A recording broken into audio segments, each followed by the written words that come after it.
on the other hand, he went behind my back and he decided to buy a BMW for the sake of the hype and the sake of looking good in front of dancehall. When enough days we don't even have food in our fridge, because I'm not ashamed for talk right now, you know. I keep it real.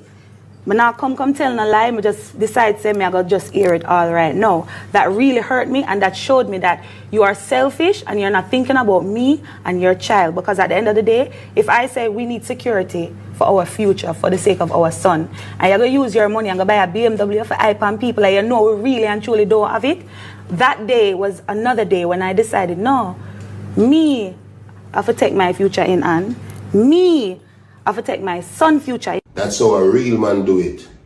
Boy, you talk on the careful by the daughter, a pair of panty. I'm out. Son of Shawna, blood clot cold. I'm one of them gal old. A few moments later. So me a talk, say me not like Jaden and Jaden grounds out the Gaza, I'm fi shut up. You see the energy? You see the energy? So we don't have no problem with Jaden pan the Gaza. That's why I say. They just asking, you know. DJ, you ever spray, you ever when they come, you just put in your mouth. Huh? Wait a minute. Wait a minute. So we don't have no problem with the man we shit up the whole Gaza now. Enough of that. Something alright.